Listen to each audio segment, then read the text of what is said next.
আমাদের সমাজের অনেক মানুষ মনে করেন যে কোরবানির পশু জবাই করতে বোধ হয় অনেক দোয়া দুরূদ পাঠ করতে হয়, অনেক নিয়ম কানুন আছে, সেজন্য নিজে করাটাকে রিস্কি মনে করেন এবং কোনো হুজুর বা অন্য কারোর মাধ্যমে কোরবানি করিয়ে থাকেন। সন্দেহ নেই অন্য কারোর মাধ্যমে কোরবানি করালেও কোরবানি বিশুদ্ধ হয়ে যাবে, কিন্তু নিজে হাতে করাটা যেহেতু বেশি উত্তম, সেজন্য আজ আমরা খুব সহজে আপনার কোরবানি পশু আপনি কীভাবে জবাই করবেন সে বিষয়টি শেয়ার করবো ইনশাআল্লাহ তাআলা। কোরবানি পশুর জবাই এবং কোরবানি বিশুদ্ধ হওয়ার জন্য আপনাকে মৌলিকভাবে দুটি কাজ করতে হবে।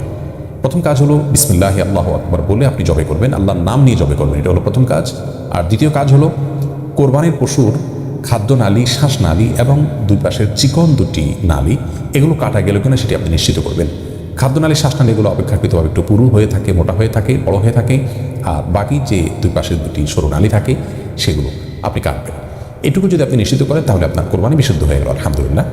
এর পাশাপাশি যদি সম্ভব হয় বিসমিল্লাহি আল্লাহু আকবার বলার পর আল্লাহুম্মা মিনকা ওয়ালাক বলবেন, তাহলে উত্তম হবে, কারণ নবী করিম সাল্লাল্লাহু আলাইহি ওয়াসাল্লাম এটি বলেছেন। এর অর্থ হলো বিসমিল্লাহি আল্লাহু আকবার, আল্লাহ আপনার নামে শুরু করছি এবং আপনি বড়, আপনি মহান, আল্লাহ মহান। এরপরে আল্লাহুম্মা মিনকা ওয়ালাকের অর্থ হলো আল্লাহ আপনার পক্ষ থেকেই এই পশু আমি প্রাপ্ত হয়েছি এবং আপনার উদ্দেশ্যে এটিকে আমি নিবেদন করছি। এটুকু বলার পর আপনার পক্ষ থেকে আপনি কোরবানি করে থাকলে বলবেন আল্লাহ এটিকে আমার পক্ষ থেকে কোরবানি হিসেবে কবুল করে নিন, এরপর আপনি সুচারণা করবেন, ব্যাস আপনার কোরবানি হয়ে গেল। আর যদি আপনার সাথে অন্য ভাগিদাররাও থাকে তাহলে সেক্ষেত্রে আপনার নামের পাশাপাশি তাদের নামগুলো উল্লেখ করে বললেন আল্লাহ অমুক অমুকের তরফ থেকে আপনি এটিকে কোরবানি হিসেবে কবুল করে নিন, এরপর আপনি সুচারণা শুরু করলেন, এর মাধ্যমে আপনার কোরবানি বিশুদ্ধ হয়ে গেল। কোনো কারণে যদি ভাগিদারদের নামের তালিকা প্রস্তুত না থাকে তাহলে কোনো অসুবিধা নেই, আপনি শুধু এটুকু বললেন আল্লাহ এটি আমাদের সবার তরফ থেকে, আমরা যারা এর কোরবানি নিয়ত করেছি আপনি ভালো জানেন, তাদের তরফ থেকে আপনি কবুল করেন কোরবানি হিসাবে, এইভাবে বলে আপনি চুরিচালনা করলেও কোরবানি হয়ে যাবে। সহিহ মুসলিম হাদিসে আসছে নবী করিম সাল্লাল্লাহু আলাইহি ওয়াসাল্লাম তার কোরবানির পশু জবাই করার সময় তিনি বলেছেন বিসমিল্লাহি আল্লাহু আকবার আল্লাহুম্মা মিনকা ওয়ালাক।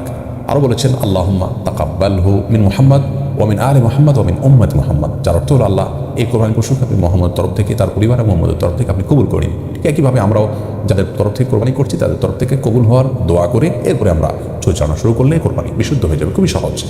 কোরবানির পশুকে কোন দিকে শোয়াতে হবে, এর উত্তর হলো যে কেবলার দিকে পা দিয়ে শোয়াতে হবে এবং পশুর বাম কাঁধে তাকে ফেলতে হবে, শোয়াতে হবে। এর মাধ্যমে জবাই করাটা সহজ হয়, সুবিধাজনক হয়, কিন্তু এটি আবশ্যক নয়। অন্য কোনো দিকে যদি আপনি ফিরিয়ে জবাই করেছেন বা জবাই করতে গিয়ে অন্য কোনো দিক ফিরে গেছে এবং সেদিকেই জবাই হয়ে গেছে তাতেও